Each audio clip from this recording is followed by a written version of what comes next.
오늘 우리에게 주신 하나님의 말씀은 시편 73편 1절부터 14절 말씀입니다. 시편 73편 1절부터 14절까지의 말씀을 저희가 같이 읽겠습니다. 제가 가지고 있는 구약성경 854면에 있습니다.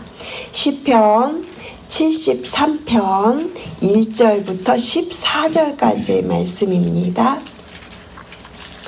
73편 1절부터 14절까지 찾으신 줄로 알고 함께 1절부터 14절까지 읽겠습니다. 하나님이 참으로 이스라엘 중 마음이 정결한 자에게 선을 행하시나 나는 거의 넘어질 뻔하였고 나의 걸음이 미끄러질 뻔하였으니 이는 내가 악인의 형통함을 보고 오만한 자를 질투하였음이로라.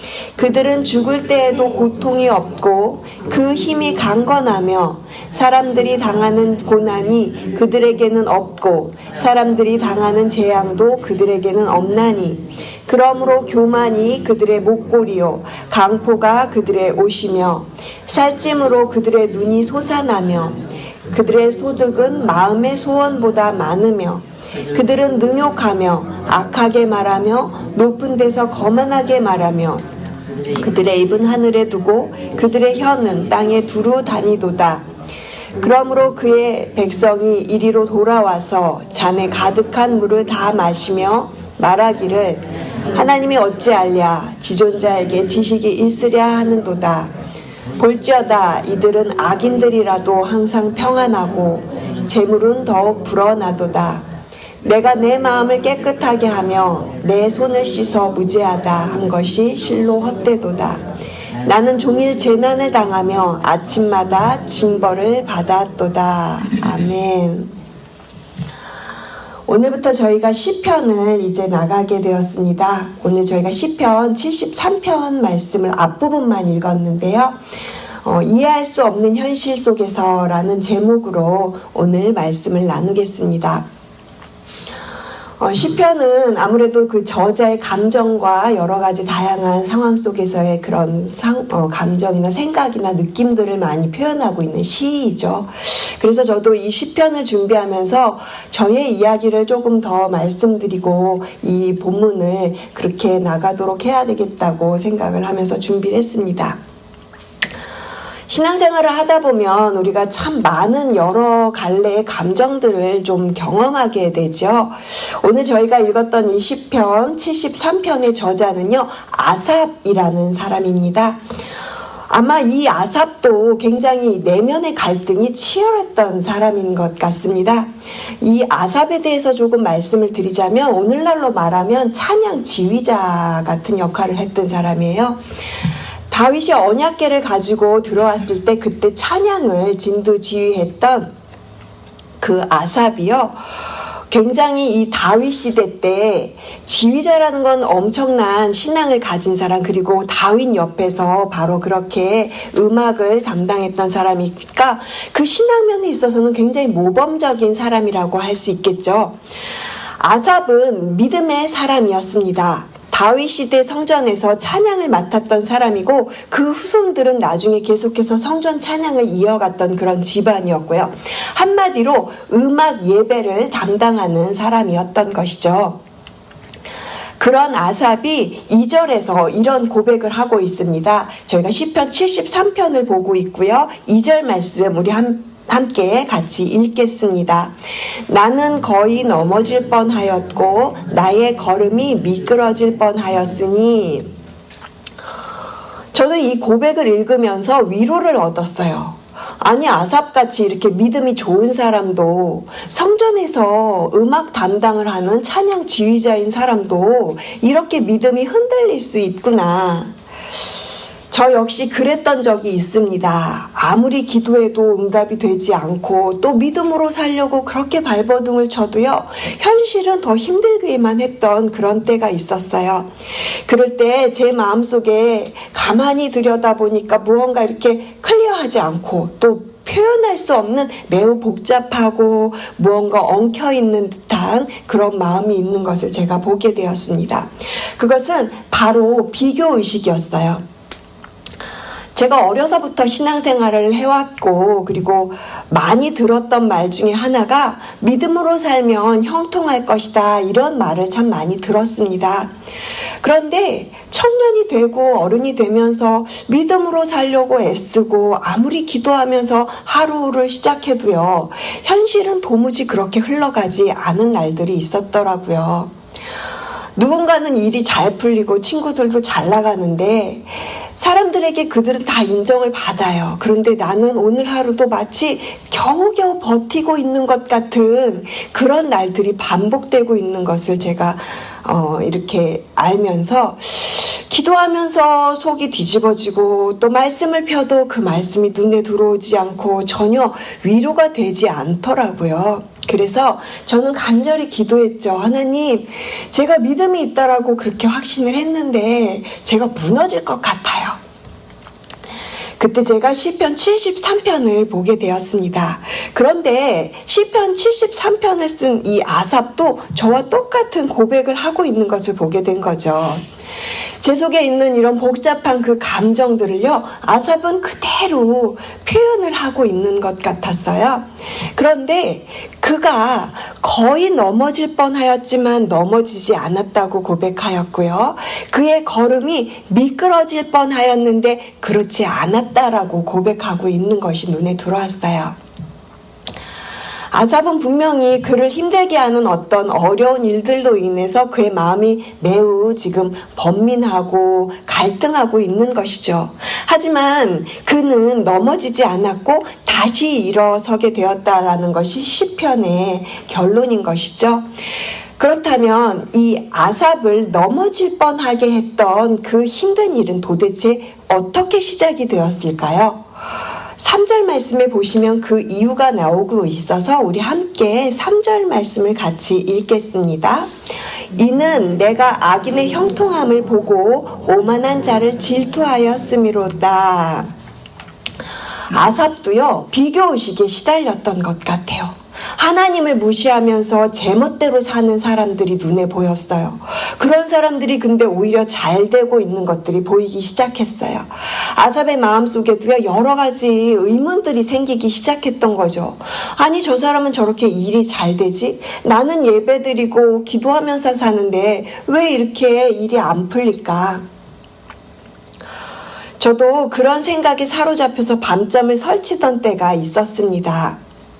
사람은 누구나 다 그럴 수 있죠. 지금도 가끔 그래요. 그런데 이 비교는요, 단순히 감정이 아닙니다. 비교는 나 자신을 바닥까지 끌어내려요. 그리고 하나님에 대한 신뢰를 완전히 다 흔들어 놓는 영적 전쟁이 되어버리고 말죠. 삶 전체가 질문투성이가 되어버리고 맙니다.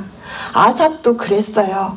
악인의 형통함을 보고 오만한 자를 질투하였다. 3절에 그렇게 고백하고 있잖아요. 질투했다라는 이 말이요, 오히려 제게는 너무너무 솔직하게 들려왔어요.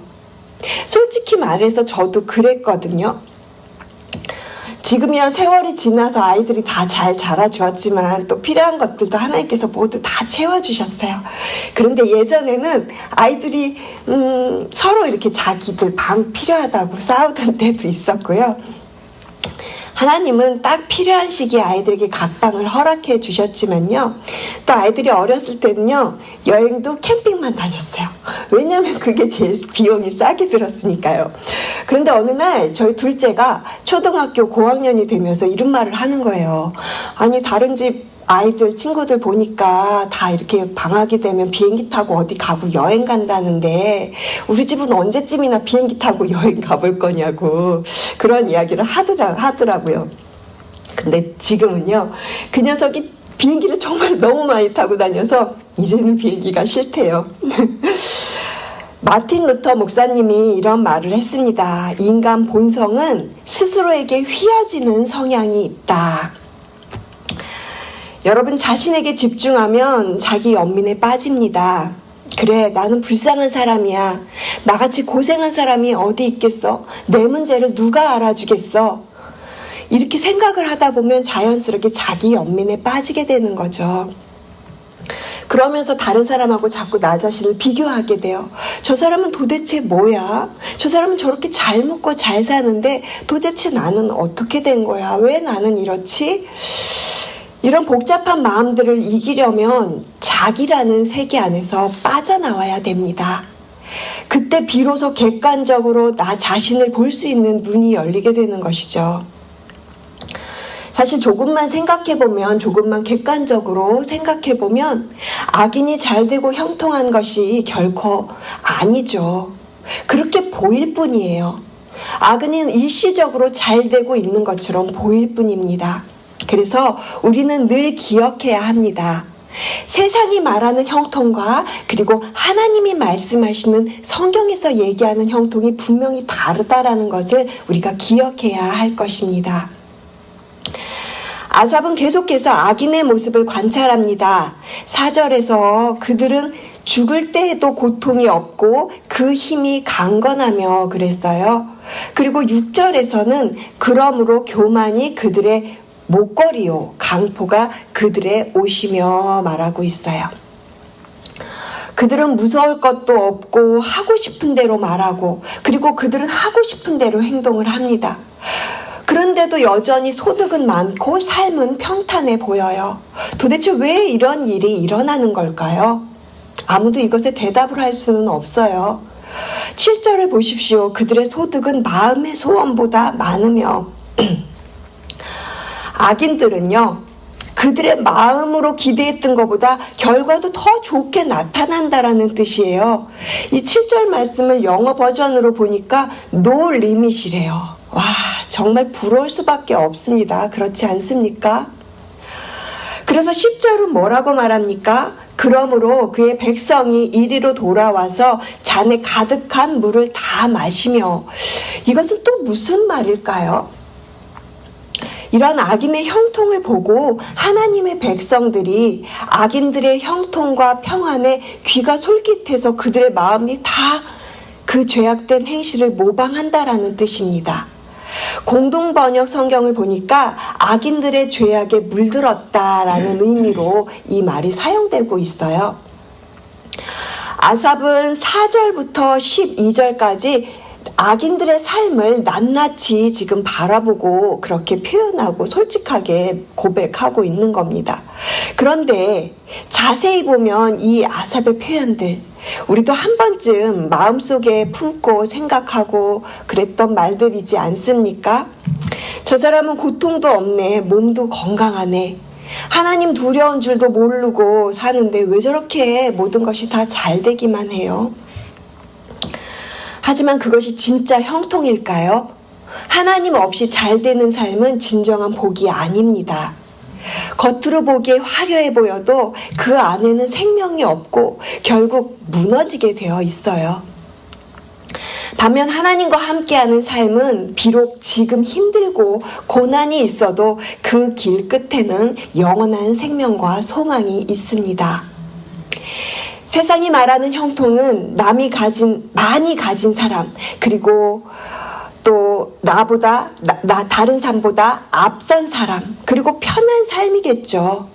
하지만 하나님이 약속하시는 형통은요, 내가 영원히 너와 함께 할 거야 라고 약속하신 그러한 형통인 것이죠.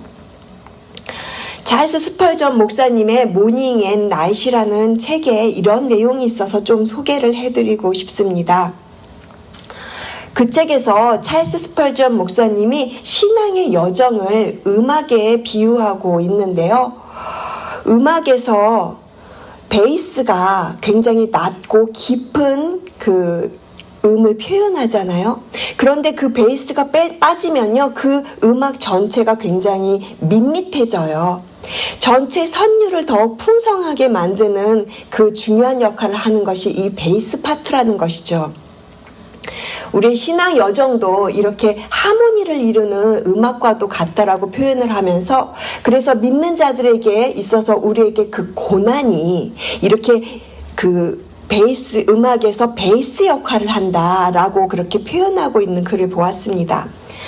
진정한 크리스천의 삶은 어려움이 없는 삶이 아니라 어려움 속에서도 하나님의 은혜를 깨닫는 삶입니다. 그러니까 혹시 지금 여러분의 인생 가운데 깊고 낮은 음과도 같은 이 베이스에 어떤 시간이 있다면 그것은 결코 여러분의 인생을 망가뜨리는 것이 아니라 오히려 하나님께 드리는 인생이 되기 위해서 더욱 깊고 아름다운 그런 선율이 되기 위한 여러분의 인생을 만들어가는 시간임을 기억하시기 바랍니다. 다시 본문으로 돌아와서 아삽은 여전히 이해할 수 없는 현실 속에서 자신의 삶을 돌아보며 이렇게 고백을 합니다. 13절 말씀, 14절 말씀을 우리 함께 같이 읽겠습니다. 내가 내 마음을 깨끗하게 하며 내 손을 씻어 무죄하다 한 것이 실로 헛되도다. 나는 종일 재난을 당하며 아침마다 징벌을 받았도다. 저는 이 구절이 아삽의 고백이라기보다 저의 마음에서 나온 것처럼 느껴졌습니다. 우리가 그렇잖아요. 기도해도 응답이 없고 예배드려도 현실이 달라지지 않을 때 정말 이런 말이 목 끝까지 올라오지 않으시던가요? 하나님 왜 이렇게 침묵하세요? 하나님 왜 이렇게 가만히 계세요? 학업, 직업, 그리고 결혼, 또 여러 가지 중요한 결정들 앞에서 우리는 분명히 기도하면서 하나님께 묻고 간구합니다. 그러고 하나님의 뜻이라고 확신하면서 나아갈 때가 있어요. 그런데 때로는 그럼에도 불구하고 어떤 일의 결과가 우리에게 실패를 안겨줄 때가 있다라는 것이죠. 도대체 이런 아버지가 어디 계세요? 하나님 아들이 이렇게 넘어지고 힘들어하는데 하나님 도대체 어디 계시는 겁니까? 하나님 나를 사랑하신다면서요. 하나님이 나의 아버지가 되신다면서요. 그런데 왜 이렇게 저의 형편을 그대로 두고 아무런 응답도 없이 지금 침묵하고 계십니까? 라는 것이죠. 이해할 수 없는 현실 앞에서 우리가 할 수 있는 것은 그리 많지 않습니다. 하지만 저는 이제 적용으로 나아가면서 한 가지 작은 결단을 하기로 마음을 먹었습니다. 작은 일을 충실히 해보기로 마음을 먹는 것이죠. 내게 맡겨진 오늘의 작은 일, 아무도 알아주지 않는 일이라도 그것을 정성껏, 그리고 그 일을 기도하는 마음으로 그렇게 다시 시작해 보는 것입니다. 하루하루 그 일들이 쌓여가고 그리고 하나님께 드리는 삶 전체가 우리의 예배가 다시 되고 그리고 다시 하나님께로 마음을 돌릴 수 있는 씨앗이 될 것입니다. 지난 주일 예배에 저의 마음에 와닿는 말씀이 있어서 제가 잠시 그것을 나누고 싶었어요. 담임 목사님께서 하나님의 일꾼의 품격이라는 시리즈로 요즘 주일 설교를 하고 계시는데 지난 주일날 하나님께 드림에 대한 바른 자세와 유익에 대한 말씀을 해주셨잖아요. 그 설교 중에 고린도후서 9장 10절 말씀이 제게 많이 이렇게 다가왔습니다. 심는 자에게 씨와 먹을 양식을 주시는 이가 너희 심을 것을 주사 풍성하게 하시고, 사도 바울이 고린도 교회에 그 헌금에 관한 이야기를 하는 부분이었는데요. 저는 가만히 듣다 보니까 이것이 단순히 헌금, 물질적인 부분에만 해당하는 것이 아니라 우리에게 주신 시간과 재능까지도 이렇게 확장해서 생각을 해보게 되었습니다. 특히 목사님께서 씨앗을 먹어버리지 말아라 라고 말씀하신 부분이 굉장히 제 마음에 크게 다가왔어요. 마치 저에게는요, 하나님이 주신 재능을 그대로 그냥 묻어두고 있지 말아라 이런 말씀으로 들렸거든요. 하나님께서 주신 은사와 재능을 그 씨앗을 심는 마음으로 드리는 것, 그게 진짜 하나님 일꾼의 품격이 아닐까 싶었습니다. 그러면서 또 하나 깨달은 것이 있는데, 하나님께 드리는 일에 있어서도 비교식을 내려놔야 되겠다라는 생각을 했습니다. 어떤 분들은 좋은 특별한 재능이 있어서 그 재능으로 섬기실 수도 있고, 또 어떤 분들은 시간을 내어서 봉사를 하실 수도 있고요. 그리고 또 이렇게 재능과 시간을 들일 수 없는 바쁘신 분들은 물질로 동참하실 수도 있는 거잖아요. 각자 자기에게 주어진 다른 상황 속에서 다른 방식으로 모두가 드리는 소중한 드림이라는 생각이 들었습니다. 각각 그 마음에 정한 대로 할 것이니 라고 하셨잖아요. 각자에게 허락한 그 상황 안에서 그 마음에 자신에게 정한 그 마음 안에서 하면 되는 거라고 생각이 들었습니다. 그러면 남과 비교할 것도 없고 또 그 일에 있어서 그 드림에 있어서 부담스러워할 필요도 없으니까 말이죠. 하나님은 즐겨내는 자를 사랑하신다고 하셨으니까 이렇게 즐거운 마음으로 드리는 사람을 사랑하신다고 약속하셨으니까요. 이런 마음으로 우리가 할 수 있는 작은 것부터 실천해보면 어떠실까요? 그 일들은 작아 보이고 하찮은 것일 수 있습니다. 하지만 그 안에 하나님을 향한 나의 마음이 담기면 그 일이 나를 다시 하나님께로 이끌어주는 소중한 일이 될 것입니다. 그것이 바로 하찮은 일을 하찮지 않게 여기는 마음이 아닐까요? 오늘 본문은 저희가 14절까지만 다루고 있어서 아삽이 어떻게 하나님께 다시 집중하게 되었는지 그 일에 대해서는 내일 계속해서 저희가 시편을 나누게 될 것입니다. 그런데 시편을 이제 저희 오늘 설교를 마무리하면서 제가 맨 마지막 28절 말씀만큼은 여러분께 꼭 같이 나누고 싶었어요. 시편 73편 28절 말씀에 보면 아삽이 이렇게 고백을 하죠. 하나님께 가까이 함이 내게 복이라. 아삽은 끝까지 복잡한 질문을 안고 살지 않았습니다. 그는 결국 하나님을 다시 사랑하게 되었고요. 그리고 하나님께 가까이 나아갔습니다. 그리고 그 하나님께 가까이 나아가는 것이 정말 복이라는 것을 아삽은 깨달았던 것이죠. 사랑하는 성도 여러분, 이해할 수 없는 현실 속에서 아삽은 처음에는 질투와 비교 속에서 그의 믿음이 흔들렸지만 결국 그의 삶은 하나님 안에서 다시 일어섰고 하나님께 가까이 나아가는 삶이 참된 복이라는 것을 고백하게 됩니다. 하나님께 가까이 함이 내게 복이라. 저는 이 말씀이 저와 여러분의 신앙의 고백이 되기를 소망을 합니다. 형통하지 않아도 괜찮습니다. 다 이해되지 않아도 괜찮습니다. 하나님과 가까이 있다면 저는 괜찮습니다.